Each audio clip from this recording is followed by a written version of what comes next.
종료주의를 맞은 오늘 우리는 드디어 야고보서 강의 마지막 시간을 맞게 되었습니다. 야고보서는 예수님께서 우리에게 가르쳐 주신 산상수훈의 말씀을 삶에서 실제적으로 적용한 신약의 잠언, 제자들의 버전이라고 말할 수 있겠습니다.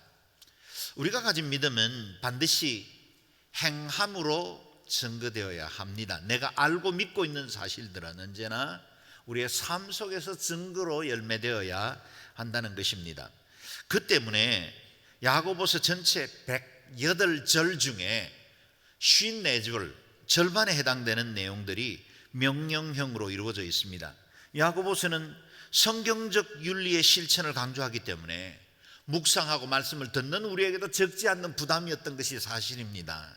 그러나 쉽고 편안한 신앙생활에 익숙해져 가고 있는 오늘 우리 시대에 하나님이 다시 한번 우리를 일깨워 성숙한 그리스도인, 신실한 주의 제자로 이끌어 가시기 위한 귀한 말씀이 되었습니다. 오늘 본문은 적어도 3번 정도에 걸쳐서 나누어 묵상해야 할 만큼 아주 말씀의 메시지들이 많습니다. 그러나 핵심적인 말씀을 중심으로 4개의 명령, 우리에게 주시는 4개의 명령에 귀를 기울여 보도록 하겠습니다. 먼저 첫 번째 명령은 심판의 날까지 인내하라는 겁니다. 인내하라. 본문이 길지만 7절에서 11절까지를 연결해서 읽겠습니다. 시작. 그러므로 형제들이여 주께서 오실 때까지 오래 참고 기다리십시오. 보십시오, 농부는 땅의 열매를 참고 기다리며 이를 위해 이른 비와 늦은 비가 내리기까지 기다립니다. 여러분도 오래 참고 여러분의 마음을 굳건히 하십시오. 주의 강림이 가까이 왔기 때문입니다. 형제들이여 심판을 받지 않으려면 서로 불평하지 마십시오. 보십시오, 심판자가 문 앞에 서 계십니다. 형제들이여 주의 이름으로 말씀을 전한 예언자들의 고난과 인내의 본을 삼으십시오. 보십시오, 우리가 인내하는 사람을 복되다고 말합니다. 여러분이 욥의 인내를 들었고 주께서 주신 결과를 보았습니다. 주는 자비와 긍휼이 많으신 분입니다. 아멘. 야고보 선생은 그리스도인 된 저와 여러분에게 인내가 너무나 중요하고 꼭 필요하다는 사실을 설명하기 위해서 3가지의 예를 들어 주었습니다. 농부와 예언자와 욥의 인내입니다. 이 3가지 예의 공통점은 인내를 통해서 좋은 결과를 맺었다라는 것입니다. 먼저 농부의 인내를 보십시오. 농부는 이른 비가 올 때 땅을 기경해서 씨를 뿌립니다. 뿌린 씨앗 금방 자라나지 않죠. 그동안 풀을, 잡초들을 제거하기도 하고 잘 자랄 수 있도록 비료를 하거나 아니면 물을 주며 돌보아야 합니다. 추수 때 내리는 늦은 비가 올 때까지 수고하고 인내해야 열매를 얻을 수 있습니다. 그처럼 그리스도인인 저와 여러분도 우리의 믿음에가 온전히 열매 맺을 때까지는 인내로 기다려야 한다 하는 겁니다. 여러분도 오래 참고 여러분의 마음을 굳건히 하십시오. 나그네 같은 삶에 고난이 왜 없겠습니까? 남몰래 흘리는 눈물, 남몰래 가슴 쓸어내릴 만한 아픔과 두려운 사건들도 있었죠. 잠 못 이루는 수많은 밤을 보내기도 했습니다. 더구나 이 야고보서가 쓰여지는 당시에 신앙으로 인해서 성도들은 박해를 받고 손해를 보아야 하는 많은 일들이 생겼습니다. 떠돌이로 전 세계 유리방황하며 살아야 했지요. 오래 참아야 끝까지 나아갈 수 있고 마음을 굳건히 해야 이길 수 있었던 겁니다. 그래서 이 권면의 말씀을 주고 있습니다. 추수 때를 기다릴 줄 아는 농부의 인내를 배우라. 그런데 이 농부의 인내는 단순한 고통이나 기다림이 아닙니다. 소망이 전제된 인내입니다. 이미 우리가 1장을 묵상할 때 배웠죠. 인내를 온전히 이루라. 이는 너희로 온전하고 구비하여 조금도 부족함이 없게 하려 함이라. 인내는 우리를 온전한 하나님의 사람으로 빚어가게 하십니다. 인내는 마지막 날에 우리가 얻을 그 풍성한 열매를 소망함으로 가지는 덕목이다라는 겁니다. 두 번째 예로 들어주신 것이 예언자들의 인내입니다. 하나님의 말씀을 대언하여야 했던 예언자들, 대언자들은 그들의 삶 속에 늘 고난이 따랐습니다. 어느 시대 어떤 사회이든지 간에 바른 말 하거나 죄를 지적하면 사람들은 다 불편해하고 싫어합니다. 오늘날 우리는 엘리야나 이사야나 예레미야 같은 예언자들, 그들을 위대한 하나님의 사람들이라 부르고 또 우리의 신앙의 본을 삼는 모델로 삼고 있지만, 당시 그들의 삶은 수많은 핍박과 고난을 견뎌내야만 하는 삶이었습니다.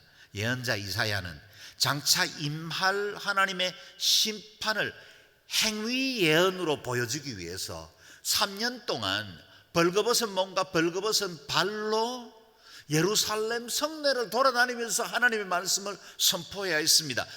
이미 성년이 되어 있는 한 남자에게는 수치스럽고 부끄럽고 힘든 시간들이었을 겁니다. 예레미야 예언자 역시 장차 조국 백성들이 포로로 끌려갈 것을 예고하기 위해서 목에 줄과 멍에를 맨 채 예언의 말씀을 계속해서 선언해야만 했습니다. 이 부정적인 예언 때문에 때로는 매를 맞고 마른 구덩이에 던져져 죽을 위기를 겪기도 했습니다. 그럼에도 불구하고 하나님의 말씀을 대언하는 예언자들은 이 말씀이 장차 이루어질 것에 대한 소망을 붙들고, 아직은 희미합니다. 사람들은 조롱합니다. 눈앞에 현상적으로 드러난 건 없습니다. 그러나 하나님이 주신 말씀이기 때문에 그 예표를 붙들고 끝까지 인내 가운데 하나님의 말씀을 전해왔다라는 겁니다. 그리스도인인 저와 여러분 역시 아직 성취되지 않는 미래의 소망을 붙들고 살아가는 사람들입니다.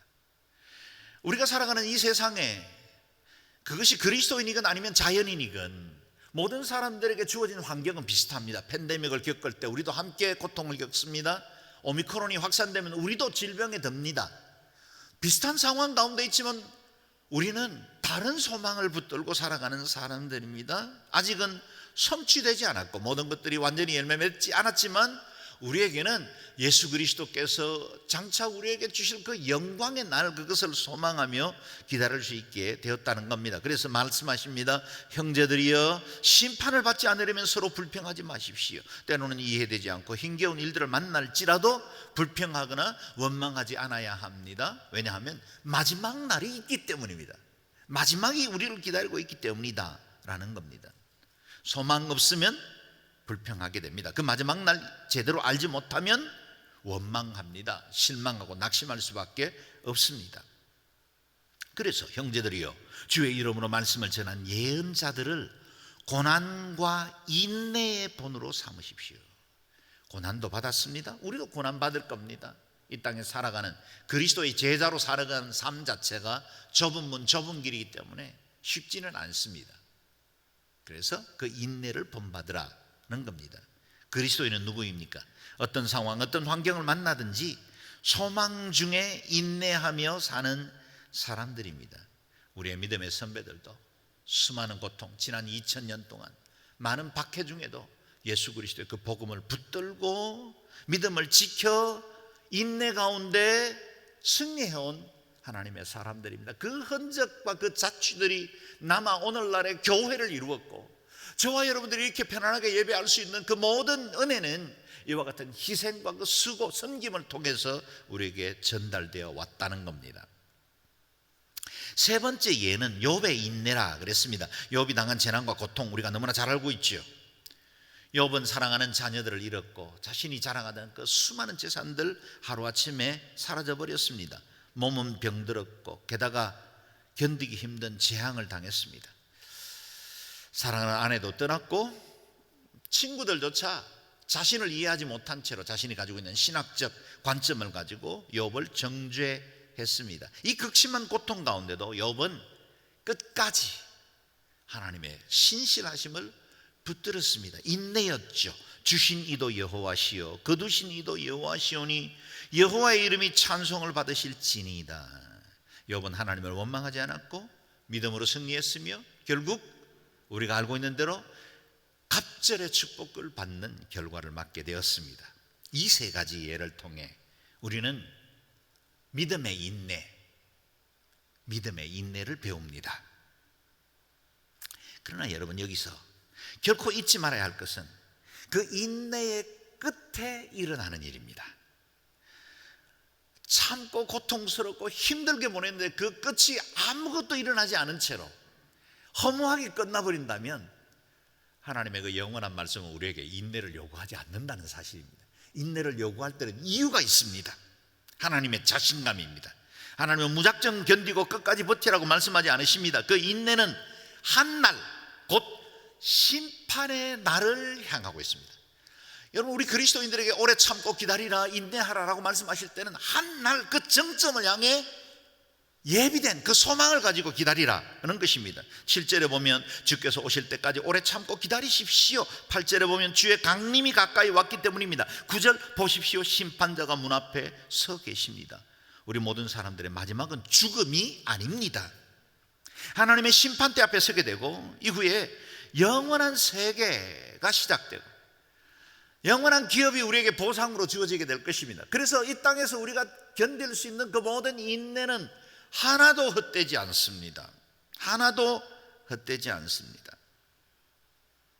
11절에서 왜 인내하는 사람은 복되다 라고 말씀하십니까? 바로 그날 예수 그리스도께서 다시 오셔서 우리의 모든 아픔을 씻기시고 고난과 애통이 변하여 영광과 기쁨의 날로 변화시켜 주실 것이기 때문입니다.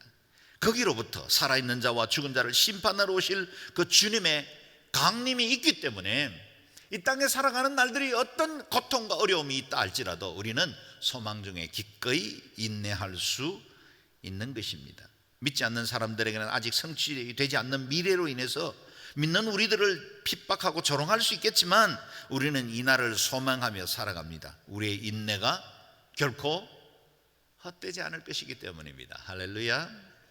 그래서 말씀하십니다. 여러분도 오래 참고 여러분의 마음을 굳건히 하십시오. 주의 강림이 가까이 왔기 때문입니다. 마음을 굳건히 합시다. 소망 중에 인내합시다. 우리 주의 강림이 가까이 왔기 때문입니다. 사도 바울은 복음을 전파하기 위해서 수많은 고난과 핍박을 당해야만 했습니다. 그럼에도 그가 가진 소망으로 인해서 그가 당한 모든 어려운 일들을 능히 이겨낼 수 있었습니다.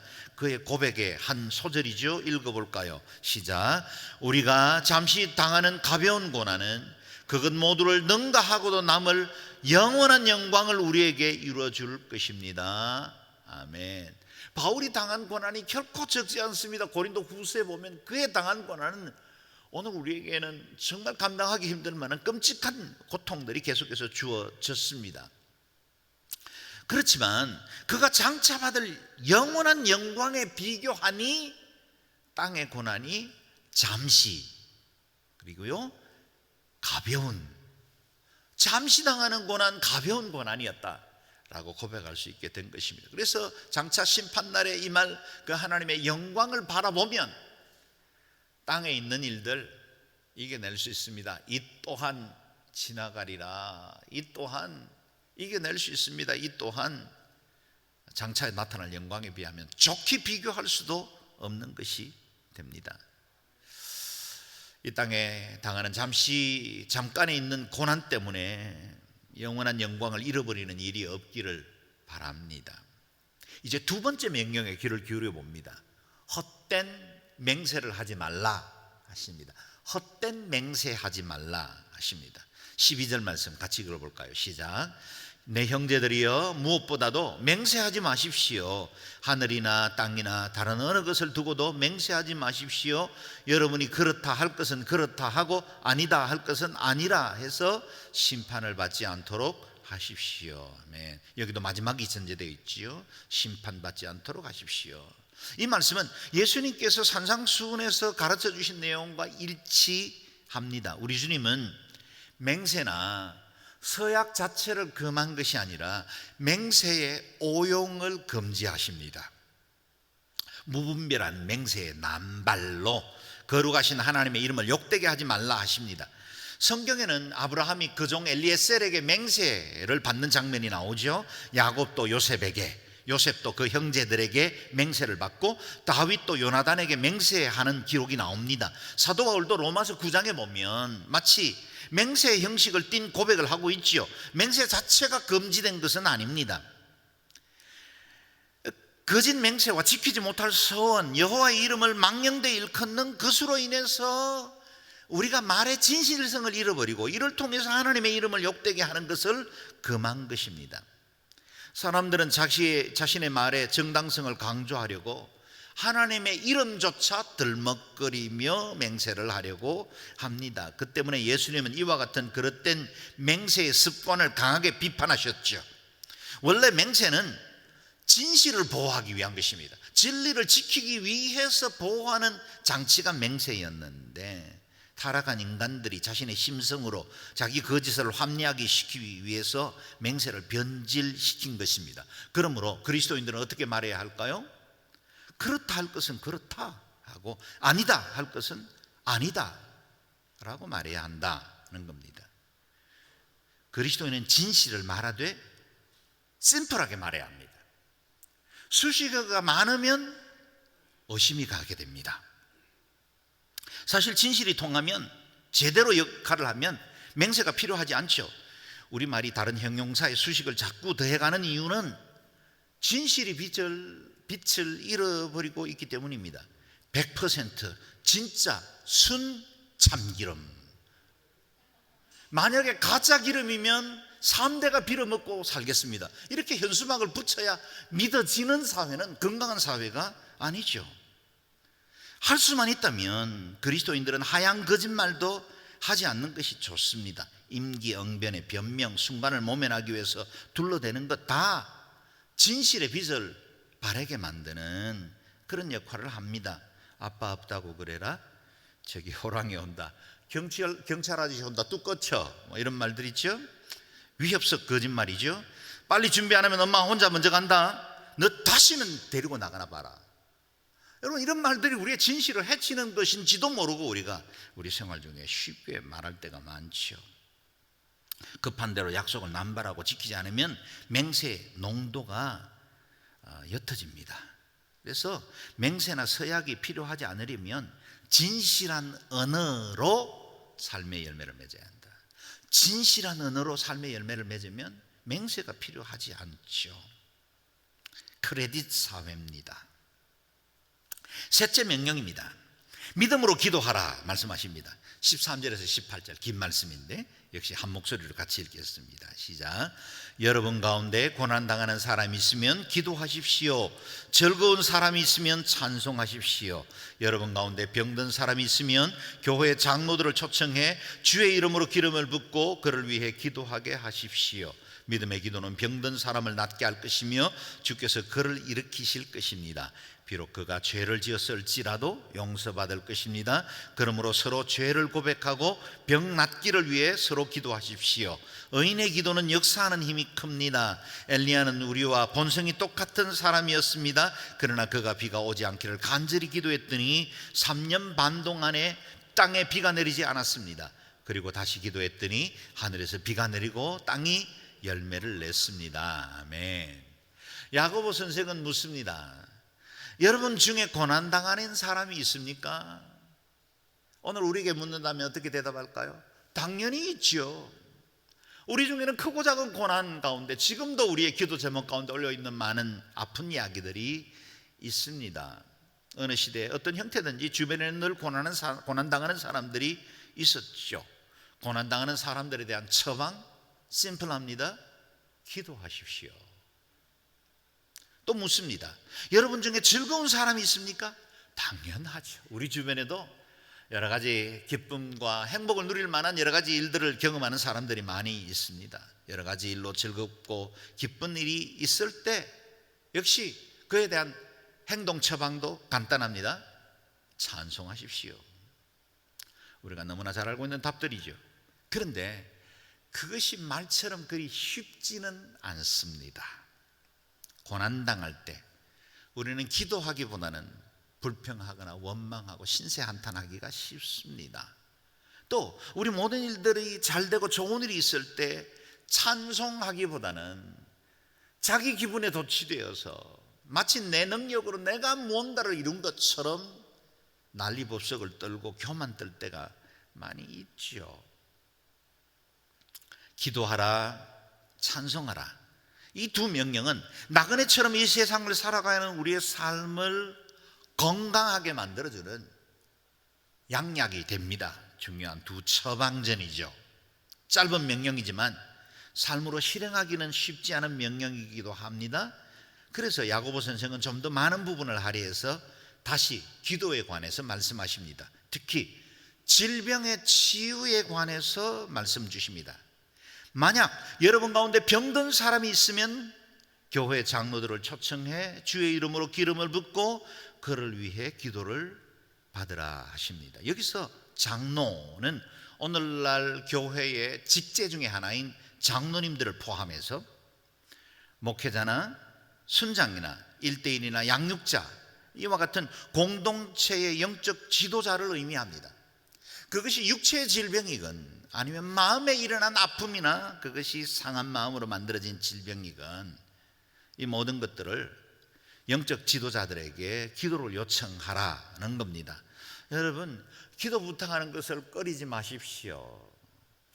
기도 제목도 1단계, 2단계, 3단계를 나눠서 순예배에서 공개할 수 있는 기도 제목이 있고, 목사에게 공개할 기도 제목이 있고, 아무에게도 말 못하는 기도 제목 우리가 따로 가지고 있을 때가 많지요.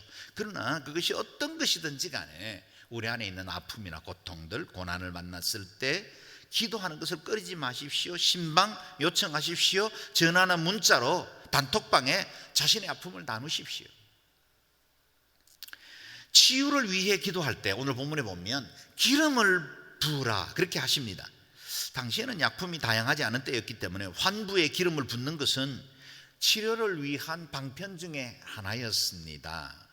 요즘도 가끔 치유 집회에서 올리브 기름을 바르며 기도해 주는 것을 봅니다. 그러나 오늘날 우리가 문자적으로 기름을 바를 필요는 없다고 저는 개인적으로 생각합니다. 저 역시도 기름을 바르며 기도해 본 적이 있고, 저도 또 어느 누군가의 기름 바름을 따라 통해서 기도 받아본 적이 있습니다. 그러나 그 기름이 특별한 능력을 드러내지 않는다는 사실을 제 개인적인 경험으로 압니다. 굳이 기름 바르지 않아도 괜찮습니다. 기름 붓는다는 건 하나님의 터치, 성령님의 임재를 상징하기 때문이죠. 오늘 우리는 저마다 크고 작은 아픔을 가지고 살아갑니다. 최첨단의 의료 장비들이 개발되었고, 그리고 이렇게 생명공학이 발달되었음에도 불구하고 여전히 불치병, 난치병들이 많죠. 만약 여러분 의료적인 도움을 받을 수 있는 질병이라면 지체 없이 병원을 찾으십시오. 의사에게 도움을 받으십시오. 이것은 믿음의 경중과 상관없는 겁니다. 하나님이 자연 질서 안에 우리에게 주신 축복 중에 하나이고, 인류가 성장하면서 우리에게 주신 발전의 선물들이기 때문에 그냥 누리시면 됩니다. 목사에게 기도받는 것도 좋죠. 관절이 아픕니다. 기도 받으셔야죠. 그러나 여러분 병원에 가서 관절 수술하시는 것도 좋은 치료의 방법입니다. 그럼에도 불구하고 하나님께서 치유의 기름을 부어주시도록 서로를 위해서 기도로 중보하는 것은 너무너무 중요합니다. 우리 교회는 의사 선생님들이 많습니다. 거의 1000여 명 가까운 의사 선생님들이 있는 것 같습니다. 그런데 이 의료진들의 신실한 주님의 일꾼들은 자신들이 처방하면서도 이것이 진짜 치료받을 수 있을지 확신 못한다는 고백을 너무나 자주 합니다. 여러분 이 자리에도 의사 선생님들이 계실지 모르겠지만, 여러분 우리가 처방한다고 다 낫습니까? 그 약이 다 효과가 있던가요? 뜻하지 않게 젊은 날에 세상을 떠나는 사람들도 있고, 최선을 다해서 치료하고 최고의 첨단 의료 장비들과 기술들을 동원하지만 결국은 죽음으로 생을 마치는 사람들도 우리는 주변에서 많이 보죠. 우리의 한계입니다. 그래서 우리의 할 수 있는 영역들, 자연 질서 안에서 누릴 수 있는 것들은 최선을 다해서 누리되, 그러나 이것들조차 하나님의 그 섭리라는 큰 틀 안에 있기 때문에 기도 없이 이루어져서는 안 된다는 겁니다. 그것이 가벼운 감기든 오미크론이든 그 어떤 질병이든지 간에 이건 간단해요, 괜찮아요, 기도 안 해주셔도 돼요, 의사가 치료하면 됩니다. 그런 건 교만이에요. 여러분 어떤 질병이든지 간에 하나님 앞에 기도로 덮으셔야 돼요. 기름 부으셔야 돼요. 그리고 의료적인 도움을 받을 수 있는 것, 약물의 도움을 받을 수 있는 것은 받는 것이 좋습니다. 지금 우리 시대에 더 큰 어려움 중에 하나는 마음의 질병이 아닐까 싶습니다. 왜 이렇게 우울증들이 많죠? 공황장애, 수많은 마음의 아픔과 쓴뿌리를 가지고 고통당하는 이들, 분노조절 장애로 인해서 뜻하지 않게 자신의 남은 인생을 감옥에서 보내야 하는 사람들도 이렇게 많이 생기기도 합니다.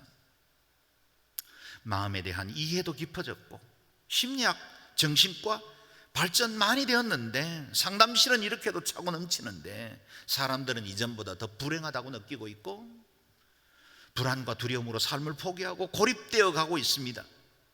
그러므로 서로의 병 낫기를 위해서 기도하는 것은 너무나 중요합니다. 그것이 유형의 병이건 무형의 병이건. 어떤 사람은 아직 자신이 병들어 있는지조차도 깨닫지 못하는 병들도 있겠죠. 그 모든 것들 하나님의 도우시는 그 기름 부으심을 의지하며 나아갈 수 있기를 바랍니다. 육체와 마음의 질병뿐만 아니라 그 병들의 뿌리가 되는 죄의 문제도 기도로만 해결할 수 있습니다. 말씀하시지요. 비록 그가 죄를 지었을지라도 용서받을 것입니다. 그러므로 서로 죄를 고백하고 병 낫기를 위해 서로 기도하십시오. 질병과 죄를 연결해서 말씀하십니다. 육체와 마음에 일어나는 모든 병은 죄의 문제와 무관하지 않습니다. 주의 깊게 들으셔야 합니다. 모든 병이 죄 때문에 생겼다고 말하면 안 됩니다. 그러나 보다 근본적으로 인류가 하나님께 불순종하고 신라고 난 이후부터 이 땅에는 죄와 허무가 나왔고 그리고 수많은 질병과 고난, 관계의 불협화음이 나오게 되었고 질병이 우리에게 오게 됐고 결국 사망에 이르게 되었다는 겁니다. 그뿐 아니라 실제 우리의 잘못된 습관이나 중독이 병을 만들어내는 것도 너무나 많죠. 또한 죄책감과 상처, 그런 것들이 마음의 질병을 일으키기도 합니다. 한 가지만 주의하십시다. 그 누구도 어느 사람의 질병이나 그 아픈 상황들, 고난 때문에 그것이 죄의 문제일 거라고 짐작해서는 안 됩니다. 그러나 우리의 몸과 마음에 병이 들거나 고난을 당했거든 그 자신, 다른 사람은 그렇게 정죄하면 안 되지만 그 자신은 언제나 내가 당한 이 어려움들이 죄와 관련이 없는지를 늘 점검하고 돌아봐야 합니다. 왜냐하면 우리는 늘 연약하기 때문이죠.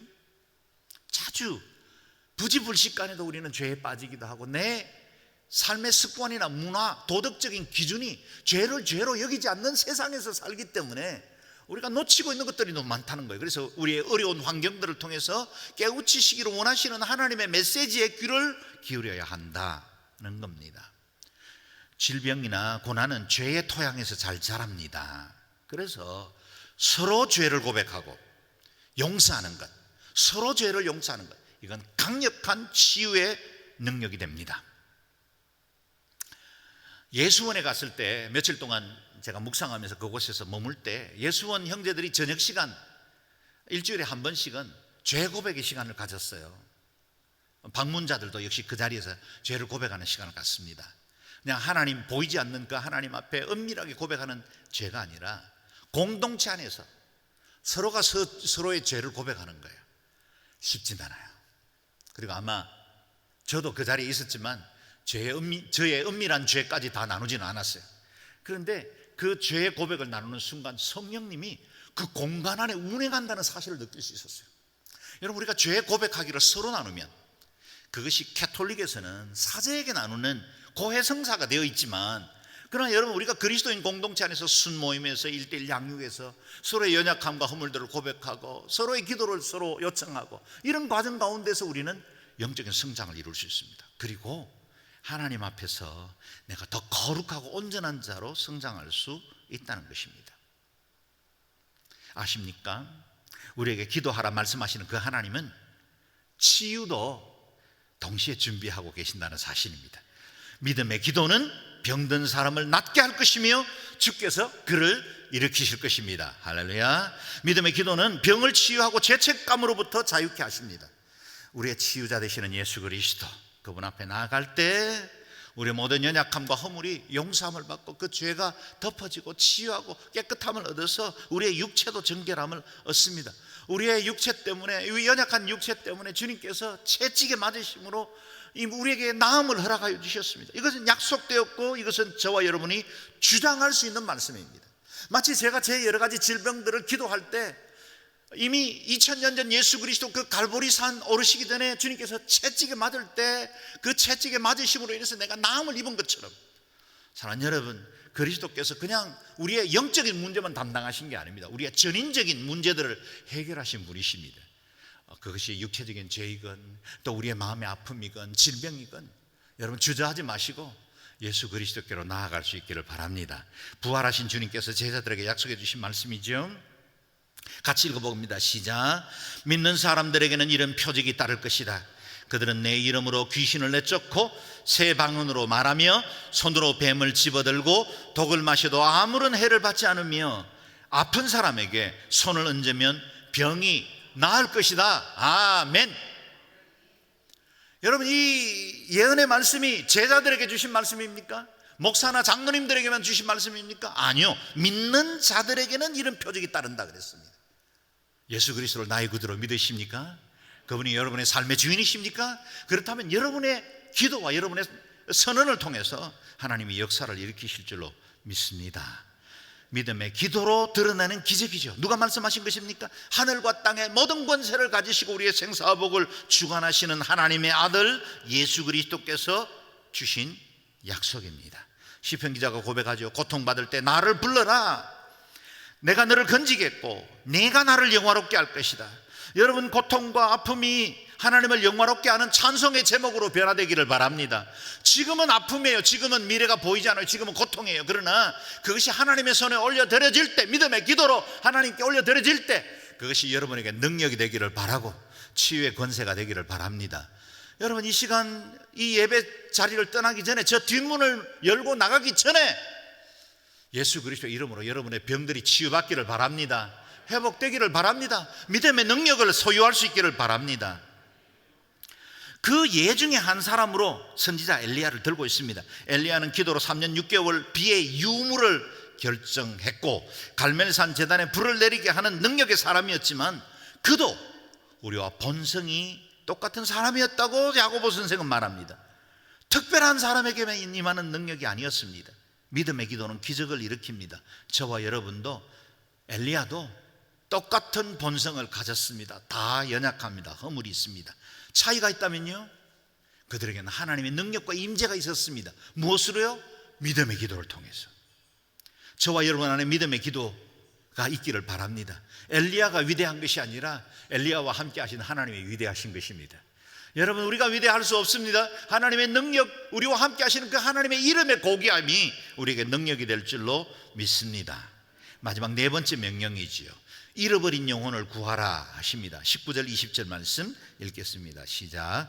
내 형제들이여, 여러분 가운데 유혹을 받아 진리에서 떠난 사람을 누가 돌아서게 하면 여러분은 아십시오. 죄인을 유혹의 길에서 돌아서게 한 사람은 그의 영혼을 죽음에서 구하고 많은 죄를 덮을 것입니다. 아멘. 진정으로 우리의 도움과 기도가 필요한 사람을 본문에서 말씀하고 있죠. 함께 신앙생활 하다가 세상의 유혹을 받아 진리에서 떠난 사람들, 야고보 시대에 있었고 오늘 우리에게도 있죠.